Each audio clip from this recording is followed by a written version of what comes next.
Hello my dear ones. आज इस video में बात करने वाली हूँ किस तरह से आप धीरे धीरे एंजाइटी का शिकार हो जाते हैं।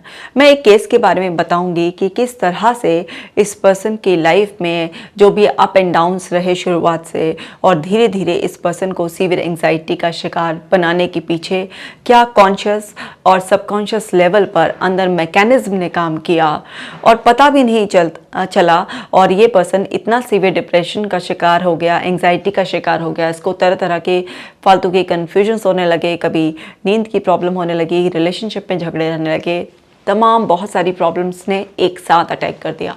ये क्यों होता है, कैसे होता है, पूरा डिटेल में हम समझेंगे। तो इस वीडियो को हम शुरू करेंगे उससे पहले आप ऐप को डाउनलोड कर लीजिए, क्योंकि देखिए ब्रीदिंग एक्सरसाइजेस करना, मेडिटेशन करना, अफर्मेशन करना आपकी मेंटल हेल्थ के लिए बहुत बहुत ज़्यादा ज़रूरी है। Dear depression let's break up, जो कि एक मास्टरपीस है जिसका मैसेज है depression is nothing just lack of expression. इसको ज़रूर पढ़िए और पढ़ाइए, क्योंकि आज मैं यहाँ पर सप्रेशन और डिप्रेशन दो डिफेंस मैकेनिज्म के बारे में बात करने वाली हूँ। तो चलिए शुरू करते हैं। ये सीबीटी मॉडल है, इससे तो आप बहुत ज़्यादा फैमिलियर होंगे, मेरी कई सारी वीडियोज़ में देख चुके होंगे। समझते हैं ज़रा क्या है कि हमारी लाइफ में कोई भी सिचुएशन आती है, कोई भी इवेंट होता है तो वो न्यूट्रल ही रहता है। मतलब एक ही सिचुएशन, एक ही इवेंट अलग अलग लोगों के लिए अलग अलग मीनिंग दे सकता है। क्यों दे सकता है? क्योंकि सबके अंदर की जो पास्ट लर्निंग होती है वो बहुत ही अलग होती है। अभी जो पास्ट लर्निंग सबके अंदर की अलग होती है, यहाँ पर हमारे दिमाग में जो भी लर्निंग हुई हुई होती है उससे हमारे दिमाग में कुछ ऑटोमेटिक थॉट्स आती हैं। अब वो जो भी ऑटोमेटिक थॉट्स आती हैं तो थॉट्स, इमोशंस और बिहेवियर के बीच में एक बहुत ही स्ट्रॉन्ग कनेक्शन है। जैसा हम सोच रहे होते हैं वैसा ही हम फील करने लग जाते हैं, वैसा ही हमारा बिहेवियर हो जाता है। किसी भी सिचुएशन में जैसा हम फील कर रहे होते हैं उसी तरीके की थॉट्स दिमाग में चलने लग जाते हैं, वैसा ही बिहेव करने लग जाते हैं। किसी भी सिचुएशन में जैसा भी आप इम्पल्सिवली बिहेव करते हैं उसी तरीके के इमोशंस और उसी तरीके के मैचिंग थॉट्स आपको घेर लेते हैं। मतलब थॉट्स, इमोशंस और आपके बिहेवियर में बहुत डीप कनेक्शन है। अब ज़रा इस केस के बारे में समझते हैं। ये मात्र 23 साल का एक यंग लड़का है जिसने अपना बीटेक कंप्लीट किया है। अब इसके साथ जो प्रॉब्लम है, इसको गुस्सा भी बहुत आता है, इसको एंजाइटी भी बहुत ज़्यादा होती है, इसको तरह तरह के डाउट्स होते हैं, ट्रस्ट इश्यूज इसको बहुत ज़्यादा डेवलप हो गए हैं, इसका रिलेशनशिप में ट्रस्ट नहीं बन पाता है, हर समय कुछ ना कुछ बात पे लड़ाई झगड़ा होता है, इसको दूसरों से भी बहुत ही कॉम्पिटिटिवनेस महसूस होती है, अनफेयर कंपैरिजन करता रहता है ये दूसरों से। इसके साथ इतना कुछ हर वक्त चलता रहता है। अब हुआ कैसे उसके साथ ये सब कुछ, कैसे इतना सीवियर एंजाइटी का और धीरे धीरे डिप्रेशन का शिकार होने लगा? अब जब ये छोटा था तो इसके मम्मी पापा के बीच में बहुत ज़्यादा झगड़ा रहता था। इतना ज़्यादा झगड़ा रहता था कि बच्चा जब कमरे में उसके मम्मी पापा लड़ रहे होते थे, चीख रहे होते थे और कई बार उसकी मम्मी के रोने की आवाज़ आ रही होती थी, ऐसा लग रहा था जैसे अंदर उनकी पिटाई हो रही है और ये बच्चा बाहर रो रहा होता था, परेशान हो रहा होता था। तो इसने 3-4 साल की याद से, इसको धुंधली धुंधली जो यादें हैं, तब से इसने इतना लड़ाई झगड़ा अपने घर में देखा है। अगर ये बाहर खेलने चला गया, पड़ोसी के घर खेलने चला गया, तो ऐसा था कि बस शाम भी वहीं पर हो जाए और रात भी वहीं पर हो जाए, अपने घर आना ही नहीं चाहता था, क्योंकि इसको डर लगता था कि पता नहीं मम्मी पापा का झगड़ा कब हो जाएगा, किस बात पर हो जाएगा। तो इसको बहुत ज़्यादा डर लगता था। अब इन सब चीज़ों में इसकी भी कई बार पिटाई हो चुकी थी, क्योंकि घर में जब इस तरीके का माहौल रहता है तो कभी माँ से और कभी पिता से बच्चे की भी पिटाइयाँ हो जाती हैं। तो इसकी पिटाई रही। माँ बाप का इतना झगड़ा था, इस वजह से इसके बाद इसका कोई बहन भाई भी नहीं हो पाया। तो अब ये इकलौता बच्चा था अपना माँ बाप का इतना ज़्यादा झगड़ा रहता था, घर का माहौल ख़राब रहता था, इसके अंदर काफ़ी डर बैठ गया था। तो उसको याद है कि जब ये 7-8 साल के करीब का था तो एक बार इसकी मम्मी ने इसको बहुत ही ज़्यादा मारा था, इतना मारा था कि ये ज़मीन पे लेट लेट के अपनी मम्मी से मत मारो मत मारो मत मारो चिल्ला रहा था, गिड़गिड़ा रहा था। लेकिन इसकी मम्मी अवॉइड कर कर उस वॉइस को इसको मारे जा रही थी, अपनी फ्रस्ट्रेशन निकाले जा रही थी। तो वो सब चीज़ें इसके अंदर इतनी बुरी तरीके से, डर की, खौफ की तरीके से बैठ गई थी कि जब ये धीरे धीरे बड़ा हुआ, इसको याद नहीं रही ये सारी चीज़ें। इसको ये सब चीज़ें कि मेरी ये इतनी ज़्यादा पिटाई हुई थी या मेरे को इस तरीके से बोला जाता था कि ये मनहूस ना होता तो मैं तो कब की चली जाती और ये होता, इसकी वजह से यहाँ पे पड़ी भी हूँ मैं, ये मेरे ऊपर बोझ है, इस तरीके की बातें जो उसने सुन रखी थी अंदर अंदर, तो उसके कोमल मन में इस तरीके से वो अंदर बैठी थी कि वो क्या है, वो दब गई थी अंदर, मतलब उसकी कॉन्शियसनेस में नहीं थी। कि जब उसको टीनेज में रिलेशनशिप इश्यूज आने लग गए, उसको ट्रस्ट नहीं हो पाता था, उसको एक इनसिक्योरिटी रहती थी, छोटी छोटी बातों पर नाराज़ हो जाना, इनसिक्योर फील करना उसके साथ होता था। तो वो अपनी छोटेपन की इतना कि उसको इतना ज़मीन पे लिटा लिटा के उसकी मम्मी ने मारा था, या जो जो भी उसको बोला जाता था, वो सब चीज़ें कॉन्शियसली वो उस टाइम याद नहीं करता था, उसको याद ही नहीं था वो, लेकिन उसको अंदर अंदर इश्यूज आ रहे थे। अब ऐसा उसके साथ कैसे हो रहा था कि उसके साथ जो हुआ एक्सपीरियंस उसको वो याद नहीं कर पा रहा था, क्योंकि यहाँ पर एक डिफेंस मैकेनिज्म लगा हुआ था। ये जो पास्ट लर्निंग है, यहाँ पर अनकॉन्शियसली एक डिफेंस मैकेनिज्म लगा हुआ था, रिप्रेशन। ये जो रिप्रेशन होता है ये अनकॉन्शियस डिफेंस मैकेनिज्म होता है, यानी कि उन चीज़ों को नीचे दबा दिया जाता है आपके मन की गहराइयों में, जो चीज़ें आपको बहुत ज़्यादा अनकंफर्टेबल कर रही हैं। और ये एक डिफेंस मैकेनिज्म है, यानी कि आपको उन अनकंफर्टेबल फीलिंग से, उन अनकंफर्टेबल थॉट से बचाने का एक आपके ही माइंड का आपको सेफ रखने का तरीका। सो इन अ वे ये एक अच्छी चीज़ है। लेकिन अब होता क्या है कि एक पर्सन ये तो भूल जाता है कि उसके लाइफ में जो इश्यूज हैं उसके कॉजेज़ क्या हैं, लेकिन उससे आने वाली जो प्रॉब्लम्स होती हैं, जो डिसफंक्शन आपकी लाइफ में होता है, उसको आप जो है ना क्या कहते हैं, ओवरकम नहीं कर पाते हैं। मतलब आपकी लाइफ में कुछ ना कुछ प्रॉब्लम बनी रहती है, आपको बस उसका कारण नहीं समझ में आ रहा होता कि आपके साथ ऐसा क्यों हो रहा होता है। मतलब टेम्परेरी उस मेमोरी से आप डिस्कनेक्ट हो गए। जैसे उस बच्चे को इतनी छोटी सी उम्र में इतना ज़्यादा मारा गया, वो बच्चा गिड़गिड़ा रहा था कि मुझे मत मारो, लेकिन उसको मारती रही उसकी मम्मी। तो इन अ वे ये वाली जो मेमोरी है, इसका याद ना आना एक तरीके से अच्छी सी बात है, लेकिन उसकी वजह से जो उसके अंदर अनकॉन्शियस लेवल पर जो चेंजेस आए, जो उसके अंदर इस तरीके के फियर्स वगैरह बैठे, जो उसको ट्रस्ट इश्यूज वगैरह हुए, रिलेशनशिप में इनसिक्योरिटी, वो तो परेशानी बनी हुई थी ना। अब वो परेशानी बनी हुई थी, वो समझ में नहीं आ रहा था कि ये सब क्यों हुआ उसके साथ। तो उस परेशानी को परमानेंटली ख़त्म करने के लिए थेरेपिस्ट उसको डिग करने की कोशिश करता है, याद करने की, दिलाने की कोशिश करता है, क्योंकि जब तक किसी चीज़ को रिवील नहीं किया जाएगा उसका इफेक्ट पूरी तरीके से ख़त्म नहीं किया जा सकता। ऐसे मेरे पास बहुत सारे केसेस आते हैं। किसी को मान लीजिए जैसे फॉर एग्जांपल एक लड़का आया था, उसको डॉग से बहुत ज़्यादा डर लगता था। अब लेकिन उसे याद ही नहीं था कि उसको डॉग ने कभी झपटा हो या काटा हो या कुछ हो, तो उसके अंदर वो रिप्रेस्ड मेमोरी थी। तो जब डिग किया गया, हिप्नोथेरेपी की सहायता ली गई, तो पता चला कि 4-4.5 साल की उम्र में एक डॉग ने उसके ऊपर अटैक किया था, जिसमें वो बहुत बुरी तरीके से डर गया था और उसको कुछ पंजे भी लग गए थे। तो वहीं से वो फियर एक डेवलप हुआ था, लेकिन उसको याद नहीं था कि ऐसा कुछ हुआ था मेरे साथ। तो जब भी उससे कॉन्शियसली पूछा, उसने मना ही किया, नहीं नहीं ऐसा तो कुछ नहीं हुआ, लेकिन उसे डॉग से बहुत डर लगता था। तो बहुत सारी रिप्रेस्ड मेमोरीज हमारे अंदर होती हैं जो हमें याद नहीं रहती है, और पर्सन स्ट्रेट फॉरवर्डली डिनाई करता है कि नहीं ऐसा तो कुछ भी नहीं हुआ था। तो ये एक रिप्रेशन डिफेंस मैकेनिज्म लगता है। अब क्या होता है कि जब आपके साथ ये कुछ प्रॉब्लम आ रही होती हैं और आपको लोग समझाने भी लगते हैं कि भाई थोड़ा मैच्योरिटी से बिहेव करो, है ना, इस तरीके से गुस्सा करने से, इस तरीके से इतना एंग्शियस फील करने से, दूसरे पे डाउट करने से, इनसिक्योर फील करने से क्या होगा, थोड़ा अपने पर कंट्रोल किया करो। तो अब क्या होता है कि जब हमारे अंदर उम्र के लेवल पर लोग समझदारी एक्सपेक्ट करते हैं, या हमें भी लगता है हमारी एज बढ़ गई है और हमें थोड़ा समझदारी से बिहेव करना चाहिए, तो हम क्या करते हैं, अपने अंदर के अनकंफर्टेबल फीलिंग्स को सप्रेस करने लग जाते हैं। तो यहाँ पर क्या होता है कि हमारी लर्निंग में ना सप्रेशन भी आ जाता है। अभी जो सप्रेशन होता है ये भी डिफेंस मैकेनिज्म होता है, लेकिन ये कॉन्शियसली होता है विद चॉइस।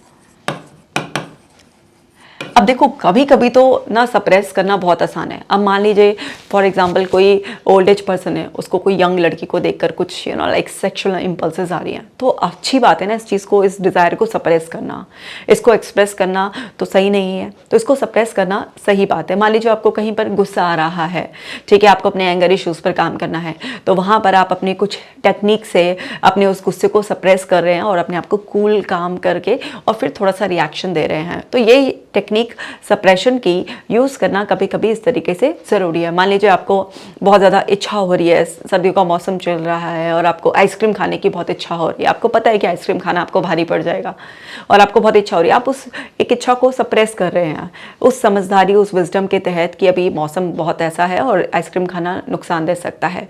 तो वहाँ पर क्या है कि ये छोटे मोटे से सप्रेशन, जहाँ पर आपके साथ साथ लाइक सोसाइटी का कुछ अच्छा हो रहा है या आपकी हेल्थ सुधर रही है या आपका कोई ख़राब बिहेवियर करने से आप रुक जाते हैं, इन चीज़ों को सप्रेस करना विद कॉन्शियस डिसीजन एक अच्छी चीज़ है। या आप किसी चीज़ को बदल रहे हैं, आपकी कोई भी ख़राब हैबिट है, आपके अंदर किसी चीज़ की अर्ज उठ रही है, सपोज़ आपको स्मोकिंग आप छोड़ना चाह रहे हैं, लेकिन आपके अंदर क्या है ना कि उस छोड़ने के प्रोसेस में भी एक अर्ज उठ रही है, आप उसे सप्रेस कर रहे हैं, कुछ टेक्निक का इस्तेमाल कर रहे हैं, ये अच्छी बात है।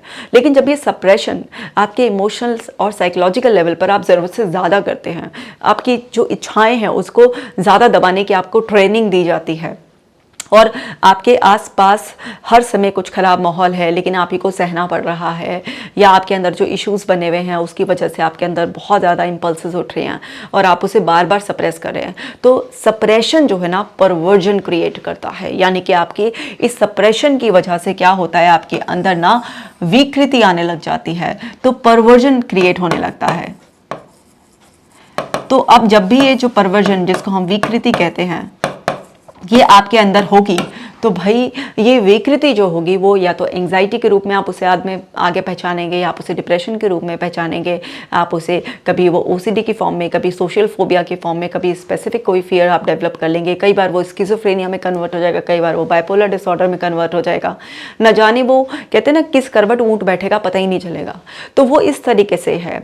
तो ये दोनों ही डिफेंस मैकेनिज्म आपको प्रोटेक्ट करने के लिए हैं वैसे, कि आप परेशानी बचाने के लिए। देखो जैसे मैं आपको ना एक इमेज दिखाती हूँ, यहाँ पर ये एंगर का मैंने एक इमेज लगाया हुआ है, तो यहाँ पर देखो सप्रेशन, कॉन्शियसली सप्रेस कर रहे हैं आप अपनी इंपल्स को, जैसे कि काउंट कर रहा है 10 तक, गुस्सा आ रहा है लेकिन वो रिलैक्स कर रहा है 1 2 3 4 5, ऐसे करके अपने आप को वो गुस्से की इंपल्स जो उठ रही है उसे सप्रेस कर रहा है। तो इन अ वे कॉन्शियसली इस तरीके की सिचुएशंस में सप्रेशन को यूज़ करना आपके लिए अच्छा हेल्दी हो सकता है। अब देखो इस तरीके से यहाँ पर देखो अनकॉन्शियसली जो डिप्रेशन होता है, अब एंगर के केस में यहाँ पर क्या हो रहा है कि वो ना एक चीयरफुल फेस ऐसे एक्ट कर रहा है।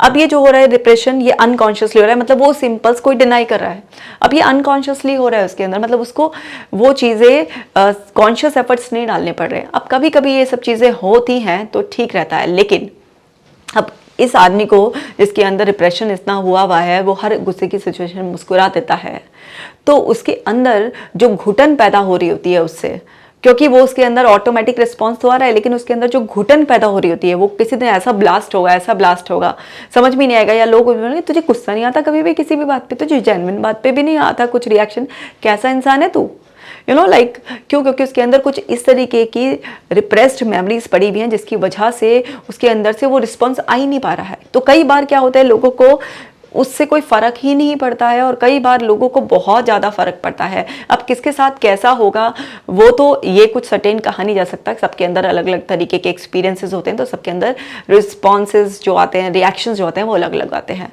बट ये डिफेंस मैकेनिज्म कोई भी हो, अगर बहुत ज़्यादा यूज़ होने लग जाते हैं आपके अंदर, तो ये आपकी डे टू डे लाइफ की फंक्शनिंग को बहुत डिस्टर्ब करते हैं और आपके अंदर की मेंटल स्टेट को काफ़ी जो है ना डिस्टर्ब करते हैं। तो हमें समझना है कि जब भी कोई सप्रेशन होगा, रिप्रेशन होगा, तो उससे सब अंदर परवर्जन क्रिएट होगा, विकृति पैदा होगी। तो अब ये जो लड़का था, इसने अपने घर में इतना ख़राब माहौल देखा था, तो डेफिनेटली रिलेशनशिप से रिलेटेड इसको इश्यूज़ डेवलप होना, इसके अंदर वो ट्रस्ट इश्यूज़ होना, इसका कॉन्फिडेंस ख़त्म होना, उसको तरह तरह की एंग्जाइटी की प्रॉब्लम्स, ये सब, और उसके तो जितने भी इफ़ेक्ट आते हैं वो सब उसमें ऑलमोस्ट प्रेजेंट थे, फिजिकल लेवल पर और फंक्शनिंग लेवल पर। तो अब क्या था उसके साथ, वो उसके अंदर जो रिप्रेशन हुआ था उसको याद नहीं पड़ रहा था ये सब चीज़ें कि क्यों मेरे साथ ऐसा हो रही है, और अभी वो सप्रेस भी और करना स्टार्ट कर रहा था, क्योंकि जब भी वो किसी से भी कोई कंप्लेंट करता था तो कोई सुनता तो था नहीं उसकी बात, अब उसके पास कोई शेयर करने वाला नहीं था, तो उसने धीरे धीरे वो सब चीज़ें सप्रेस करना शुरू कर दिया। तो वो सप्रेशन सबसे पहले उसको एंग्जाइटी के रूप में बहुत ज़्यादा ट्रिगर हुआ और वो एंग्जाइटी धीरे धीरे उसकी डिप्रेशन के रूप में कन्वर्ट होने लगी। अगर आप लोगों ने मेरी बुक पढ़ी है तो उसमें भी मैंने बताया है कि depression is nothing just lack of expression. तो जब तक आप अपने आप को एक्सप्रेस नहीं करते हैं या कोई आपको एक्सप्रेस नहीं करा देता है, तब तक आपके अंदर से वो जो सफोकेशन अंदर बैठी हुई है वो ख़त्म होगी नहीं। और जब तक वो ख़त्म होगी नहीं, जब तक आपका कुछ भला होगा नहीं। तो हमें ये समझना है कि जब भी हमारे, अगर हम इसको देखें CBT वाले इसको मॉडल को ध्यान से, ये देखिए कोई भी सिचुएशन लाइफ में आएगी, है ना, चाहे वो इस लड़के की हो या आपकी कोई भी सिचुएशन हो, तो जब भी कोई सिचुएशन आएगी तो ये जो पास्ट लर्निंग है ना, ये तो ज़रूर ही इंटरफेयर करेगी। क्योंकि जो भी आपका माइंड आपके खुद के एक्सपीरियंसेस से, रेफरेंसेस से जो है ना सीख जाता है, वो सब पास्ट लर्निंग इसके अंदर होती ही होती है। तो ये आपको ऑटोमेटिक थॉट तो सर्व करेगा ही। अब ये ऑटोमेटिक थॉट जो सर्व करता है, आपको जो सजेस्ट करता है, मतलब ये जो ऑटोमेटिक थॉट क्या होती है, ये सजेशन होता है माइंड का। अब सजेशन के बारे में क्या है कि सजेशन को आप मानो या सजेशन को आप रिजेक्ट कर दो, है ना, आपके पास चॉइस होती है ना। तो अब आपके पास सजेशन आ रहा है, मान लीजिए आपका मन कुछ ज़्यादा ही सप्रेस करने के लिए हर चीज़ में, अरे चल छोड़, अरे चल छोड़, अरे चल छोड़, ये वाली कंडीशन आ रही है, बहुत ज़्यादा आपको सप्रेशन के सजेशन हो रहा है। तो जस्ट क्योंकि आपने पास्ट में ऐसा बहुत करते आए हैं इसलिए ऐसा हो रहा है। लेकिन अगर आपको लग रहा है कि वो सप्रेशन इतना ज़्यादा आपके अंदर प्रॉब्लम क्रिएट कर रहा है, तो भाई आप सप्रेस मत कीजिए, बिल्कुल आप उसको एक्सप्रेस कीजिए इन अ गुड वे। आप समझिए कि मेरे को इस इम्पल्स को अभी जो उठ रही है मेरे अंदर, उसको थोड़ा सप्रेस करना है, बस उतना जितना कि किसी और को कोई नुकसान ना हो या मेरे को कोई फर्दर नुकसान ना हो जाए, लेकिन मुझे उसे एक्सप्रेस ज़रूर करना है इन अ गुड वे। मान लीजिए किसी की बात आपको बुरी लग रही है, तो ज़रूरी नहीं है उस पर चीखना, आप उसे बहुत आराम से भी कह सकते हैं कि आपकी ये बात गलत है और या आपकी इस बात ने मुझे हर्ट किया, जो भी बात है उसको आप आराम से कह सकते हैं। कहना ज़रूरी है, एक्सप्रेशन ज़रूरी है, लेकिन एक्सप्रेशन का मतलब शाउट कर कर ही एक्सप्रेस करना ज़रूरी नहीं है। तो जब आप अपने एक्सप्रेशन का मोड बदल लेते हैं तो आपको कभी सप्रेस नहीं जो है ना होना पड़ता। जैसे क्या होता है कि बहुत सारी लेडीज़ अपने आप को बहुत सप्रेस करती हैं, अपने अंदर की इच्छाओं को वो पूरा दबा के रख लेती हैं, ठीक है, घर में फैमिली मेम्बर्स में और डोमिनेंस होती है तो उनके आगे उनकी बहुत सारी चीज़ें चलती नहीं हैं। तो वो क्या है, धीरे धीरे महिलाओं में डिप्रेशन रेट क्यों ज़्यादा है, वो इसीलिए है क्योंकि वो सप्रेस बहुत ज़्यादा करती हैं, उनके अंदर बहुत सारी चीज़ों को रिप्रेस्ड कर दिया जाता है, इतने ख़राब एक्सपीरियंस होते हैं कि वो उसको याद नहीं करना चाहते हैं। तो वहाँ पर जहाँ पर भी जो इस इंसान को बहुत ज़्यादा सप्रेशन की या उसके अंदर रिप्रेस्ड मेमोरी पड़ी हुई होंगी, तो उसको कहीं ना कहीं लाइफ में किसी भी एज में, फेज में उसको इस तरीके का डिप्रेशन की फीलिंग, एंग्जाइटी की फीलिंग आएगी। कई बार हमें कॉजेज़ पता होंगे उसके, क्योंकि हमने कॉन्शियसली बहुत सारी चीज़ों को अपने अंदर ढेर लगाया हुआ होगा, और कई बार हमारे अंदर रिप्रेस्ड मेमोरीज की वजह से हमें कॉजेज़ नहीं पता होंगे। अब आपको पता हो या ना पता हो, इसका मतलब ये नहीं है कि प्रॉब्लम नहीं है। अगर आपको पता होता है, खुद ही आपको पता है कि आपने क्या सप्रेस कर करके अपनी हालत बना ली है, तो धीरे धीरे उसे पेपर पेन पर एक्सप्रेस करें, किसी ट्रस्टवर्दी पर्सन के साथ एक्सप्रेस करें, अपने थेरेपिस्ट के सामने एक्सप्रेस करें। और आपको नहीं पता और प्रॉब्लम है, तो तब भी इस बात को ध्यान रखें कि बिना किसी रूट कॉज के प्रॉब्लम आ ही नहीं सकती। आपको नहीं पता, आपकी अवेयरनेस में नहीं है, इसका मतलब ये नहीं है कि प्रॉब्लम नहीं है। प्रॉब्लम है, प्रॉब्लम कुछ ना कुछ आपके अंदर दबी पड़ी है, जो आपका थेरेपिस्ट उसको अपनी टेक्निक से बाहर निकालेगा। तो अब जब भी आपके माइंड में कुछ भी ऐसा सजेशन आ रहा है, तो यहाँ पर हमेशा सिक्योरिटी चेक लगाइए, क्योंकि माइंड क्या करता है, आपके सारे एक्सपीरियंसेस को इकट्ठा जो वो कर लेता है, तो उसके बेसिस पर उसका काम क्या है, वो अपनी एनर्जी को बचाना चाहता है। तो वो आपको जो भी उसकी लर्निंग होती है, उसके बेसिस पर जो भी कुछ है, तो उसको एक फॉर्म देकर आपको सजेस्ट कर देता है। तो सारे सजेशंस करेक्ट नहीं होते, ये सजेशंस में बहुत बार ये मिसलीडिंग सजेशंस होते हैं। ऐसा नहीं कि हर बार, लेकिन समटाइम्स ये जो है ना मिसलीडिंग सजेशंस होते हैं। अब हमारा जो माइंड है वो क्या चाहता है, वो आपको सेफ रखना चाहता है, ठीक है। अब वो आपको सेफ रखना चाहता है, तो उसको ये नहीं पता कि जो सजेशन मैं अभी दे रहा हूँ वो अभी आपके लिए वैलिड है या वो इनवैलिड हो चुका है, अभी वो सही है नहीं सही है। उसके पास तो जो भी कुछ होगा ना, जो ऑलरेडी लर्निंग हुई होगी, तो आपका माइंड आपको वही सजेस्ट कर सकता है। तो आपके माइंड की जिस चीज़ की लर्निंग नहीं हुई है, आपका माइंड उसे कभी भी सजेस्ट नहीं कर सकता, आप चाहे किसी भी तरीके से उसे चेक कर लीजिएगा। तो अब ये कई बार ना क्या होता है कि मिसलीडिंग सजेशंस भी आपको दे देता है। तो जब भी आपका माइंड आपको बहुत ज़्यादा सप्रेशन के सजेशंस दे रहा है, यार लेट को जाने दे कुछ है, आप उसकी बात बिल्कुल मत मानो। आप सिंपल से जो है ना उन सजेशंस को अपना नया क्रिएशन आपके हाथ में है, आप क्रिएटर हो अपनी लाइफ के। सुना भी होगा ना बहुत बार कि आप अपनी लाइफ के क्रिएटर हो, तो आप ना नया क्रिएशन करो। उस सजेशन को हटाकर धीरे धीरे अपनी जो आदत पड़ गई है आपको, उस आदत को बदलना शुरू करो। जब आप उस आदत को धीरे धीरे बदलना शुरू करते हो, मतलब आप धीरे धीरे अपने अंदर जबान लाना शुरू करते हो, तो बहुत सारे लोग जिनके सामने आपने पहले सप्रेस किया होगा या आपको कॉजेस पता नहीं थे, तो आप ना बहुत ज़्यादा प्रिटेंड कर रहे थे या आपके अंदर अनकंफर्टेबल फीलिंग्स या आप कन्फ्यूज थे क्यों हो रही है, अब जब आप अपना नेचर बदलना शुरू करोगे तो बहुत सारे लोग ना आपको इसे बोलेंगे, अरे क्या हो गया इसे, अच्छा बड़ी ज़बान आ गई है मुंह में। मतलब इस तरीके से वो आपको कुछ ना कुछ सुई चुबाने की कोशिश करेंगे। किसी की सुई चुबाने से कुछ नहीं होता, उसकी सुई पकड़ के तोड़ देना और चुपचाप से जो है ना अपने अंदर के नए जो आप अपने अंदर कॉन्फिडेंस पैदा कर रहे हैं, नया जो एक्सप्रेशन आप करने की सोच रहे हैं, नए थॉट्स जो बना रहे हैं, उनको फॉलो करना शुरू करना। और सीबीटी जो है इतना पावरफुल थेरेपी है, वो हमें बताती है कि जैसे आप अपने थॉट्स बदलना शुरू करोगे, जो सजेशन है उसे रिजेक्ट कर कर नए अपने लिए उस सिचुएशन में क्या सही है ऐसा सोचना शुरू करोगे, तो वो आपके अंदर के इमोशंस को बदलना ऑटोमेटिकली शुरू कर देगा और फिर धीरे धीरे आपका बिहेवियर भी चेंज हो जाएगा। तो आप पहले थॉट को पकड़ो। थॉट को पकड़ना सबसे आसान है, क्योंकि थॉट ना बड़ी चंचल होती हैं। अब आप कह रहे हैं कि चंचल होती हैं और फिर भी पकड़ना आसान है। हाँ जी, फिर भी पकड़ना आसान है। थॉट चंचल होती है क्या मतलब क्या है कि उम्र बड़ी छोटी होती है, इसीलिए तो दिन में 60, 70, 80 हज़ार थॉट आ जाती है ना, आती हैं चली जाती हैं, आती चली जाती हैं, आती चली जाती हैं। लेकिन फीलिंग्स क्या होती हैं, वो आप अपनी फिजियोलॉजी में शरीर के स्तर पर महसूस करते हो, तो वो थोड़ा लंबे समय तक रुकती हैं। तो इनको एकदम चेंज करने की कोशिश करोगे तो एकदम से इतनी बात नहीं बनेगी, क्योंकि अगर आप ब्रीथिंग एक्सरसाइज भी करना शुरू करोगे, कोई मेडिटेशन भी करना शुरू करोगे, है ना, किसी डिफरेंट तरीके से अपने आप को फील बेटर भी कराना शुरू करोगे, तो टाइम लगेगा उस फीलिंग को चेंज करने में, क्योंकि शरीर की याददाश्त मन की याददाश्त से ज़्यादा तेज होती है। तो फीलिंग्स को बदलने में थोड़ा सा टाइम लगता है। तो थॉट्स को बदलना सबसे ज़्यादा आसान है। और फिर दूसरा, अपनी बॉडी के थ्रू बिहेवियर चेंज करना भी आसान है। मतलब ये वाला जो काम है ना, ये थोड़ा सा डिफिकल्ट है। तो पहले इस पे हाथ रखो या इस पे हाथ रखो, ठीक है। तो अब जब ये करोगे आप, तो वही प्रिंसिपल लागू हो जाएगा। थॉट बदलोगे तो धीरे धीरे इमोशंस पर फर्क पड़ेगा, आपका बिहेवियर पे फर्क पड़ेगा। बिहेवियर बदलोगे तो भी इमोशंस पर इम्पैक्ट आएगा और थॉट प्रोसेस भी चेंज होगा। और फिर फीलिंग्स पर भी काम करते रहो। ऐसा नहीं कि फीलिंग्स पे काम नहीं करना है, लेकिन केवल इसके भरोसे रहोगे शुरुआत में तो ये थोड़ा सा आपको रुला देगी, सताएगी आपको।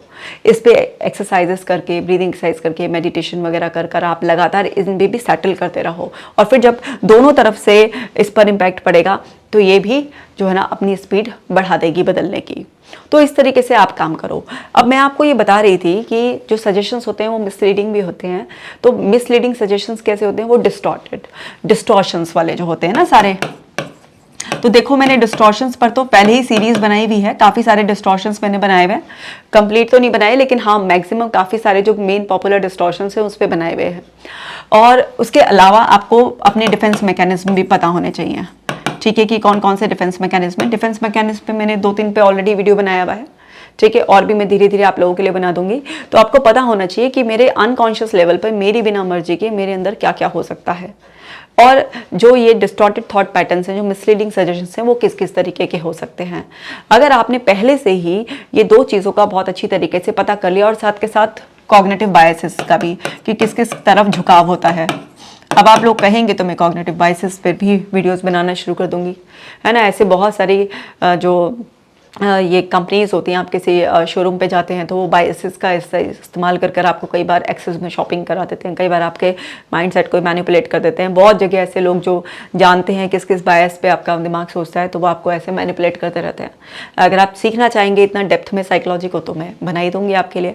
तो आपको अगर ये सब चीज़ों की नॉलेज होती है ना प्रॉपरली, तो आप ना कभी भी माइंड के चालाकियों में फंसते नहीं हैं। तो अब जो सजेशंस है उसको आप ना रिजेक्ट करना शुरू कर दीजिए और अपने नए थॉट्स बनाना शुरू कर दीजिए, और धीरे धीरे आपका रियलिटी बदलनी शुरू हो जाएगी। तो जिन भी चीज़ों को सप्रेस करते आए थे, उन चीज़ों को तो इस तरीके से आप सप्रेस करना बंद कर देंगे, क्योंकि सप्रेशन परवर्जन क्रिएट करेगा भाई, और परवर्जन आपके अंदर किसी भी रूप में जो है ना आपको महसूस होने लगेगा। तो ये तो करना आपको बंद ही करना है। साथ के साथ आपको अच्छी आदत है तो अपनानी ही है, ठीक है। आपके पास कोई एक्सप्रेस करने के लिए नहीं है तो डायरी और पेन को अपना साथी बना लो, उससे बेस्ट कुछ भी नहीं है। सिंपल क्या करो, एक काम करो, अपनी एक एक्टिविटी करो छोटी सी। एक तरफ लिखो कि मेरी ज़िंदगी में जितने भी दुख हैं जो भी मेरी लाइफ में आज प्रॉब्लम चल रही है उसके क्या क्या कारण है, दुख लिखो पहले, फिर उसके कारण लिखो। फिर दूसरी तरफ लिखो आप उसमें कि जो भी आज तक मेरी ज़िंदगी में अच्छा हुआ है तो उसके पीछे क्या क्या कारण है।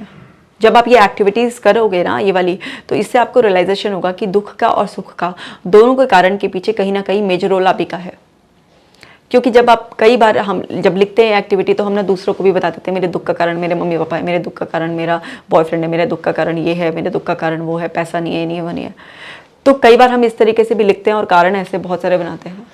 जब हम अपने अचीवमेंट्स लिखते हैं तो हम एक्चुअली दूसरों को कभी क्रेडिट नहीं देते, उसमें सारा का सारा हम ही लिखते हैं, हमने ये किया, मेहनत की, ये किया, वो किया, इसलिए ऐसा हुआ। कई बार कुछ लोग सपोर्ट में लिख देते हैं उन्होंने ऐसा किया तो इस वजह से मेरे साथ अच्छा हुआ। लेकिन जब आप इस एक्टिविटी को ढंग से पूरी ईमानदारी से अच्छी तरीके से करोगे तो इसका जो अल्टीमेट अंडरस्टैंडिंग आती है वो ये आती है कि आपका दुख और सुख का सारा कारण आप हो। थोड़ा थोड़ा सा रोल दूसरों का, कंट्रीब्यूशन दूसरों का हो सकता है, बट जो अल्टीमेट मेन रिस्पॉन्सिबल आदमी है वो आप हो, अगर आप ईमानदारी से इस एक्टिविटी को करते हो। और ये आपको एक सेल्फ रियलाइजेशन मोड में डाल देती है कि भाई अपनी ज़िंदगी की जिम्मेदारी लो। आज जो भी प्रॉब्लम है उसको ठीक करने की जिम्मेदारी तुम्हारी है। इवन तुम्हारा थेरेपिस्ट भी सिर्फ तुम्हारा गाइड है, तुम्हारा टीचर है, करना तुमको ही पड़ेगा। और जब आप अपनी ज़िंदगी की इस तरीके से रिस्पॉन्सिबिलिटी ले लोगे तो आपके सारे जो दुख हैं वो 1 मिनट में ख़त्म हो जाएंगे और आप अपनी ज़िंदगी की रिस्पॉन्सिबिलिटी लेके उसे सुधारने के लिए तैयार हो जाओगे। और जैसे ही एफर्ट डालोगे, जैसे ही रिस्पॉन्सिबल मानोगे, ज़िंदगी बदलनी शुरू हो जाएगी।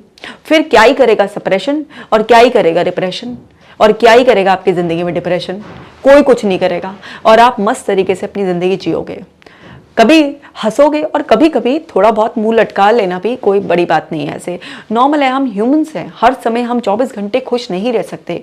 कभी कभी नॉर्मल फील करना, कभी कभी न्यूट्रल फील करना, कभी कभी उदास हो जाना और कभी कभार रो लेना, ये भी सारे नॉर्मल ह्यूमन इमोशंस हैं। बस वो इतना ही रह जाएगा। लेकिन जो अभी घंटों घंटों तक मुंह लटका रहता है, 4 दिन तक एक उदासी रहती है, ओवर थिंकिंग का लूप बना रहता है, ऐसा लगता है ज़िंदगी में कुछ नहीं है, ये सब चीज़ें हैं, वो सब चीज़ें ख़त्म होनी शुरू हो जाएंगी। तो सेपरेशन भी नहीं करना है, और रिप्रेशन ये तो अनकॉन्शियसली लग जाता है, क्योंकि जब कुछ एक्सट्रीम पेनफुल मेमोरीज होती हैं तो उससे आपको बचाने के लिए आपका माइंड ही इस तरीके का डिफेंस मैकेनिज्म लगाता है। लेकिन अगर प्रॉब्लम आ रही है उसकी वजह से, भूल गए हो, कोई दिक्कत नहीं आ रही है तो छोड़ो उसे। लेकिन अगर उसकी वजह से प्रॉब्लम आ रही है और वो सता रही है तो ज़रूर अलर्ट हो जाओ। और अलर्ट हो जाओ तो उसके रूट कॉज को डिग करने की खुद कोशिश करो। अगर नहीं कर पा रहे हो तो फिर थेरेपिस्ट की हेल्प लो और उससे अपना पीछा छुटाओ, क्योंकि किसी भी तरीके का अननेसेसरी डिफेंस मैकेनिज्म नहीं लगाना है। तो उम्मीद करती हूँ कि बहुत अच्छी तरीके से ये आपको समझ में आ गया होगा और आप अपने अंदर की सप्रेस्ड और रिप्रेस्ड मेमोरी को दूर कर अपनी लाइफ को बिल्कुल नॉर्मल करेंगे और फिर से अच्छी खासी ज़िंदगी जिएंगे। तो ये यूज़फुल वीडियो सभी के साथ शेयर करना है आपको, ताकि और लोग भी अपनी प्रॉब्लम के बारे में अच्छे से अंडरस्टैंड कर पाएँ और क्या करना है ये भी समझ पाएँ। तो इस वीडियो को शेयर से ज़रूर करेंगे और कमेंट कर मुझे बताएंगे कि आपको ये वीडियो कैसा लगा और किस टॉपिक पर आप वीडियो चाहते हैं। मैं मिलूंगी आपसे नेक्स्ट वीडियो में, तब तक आप अपना ख्याल रखिएगा।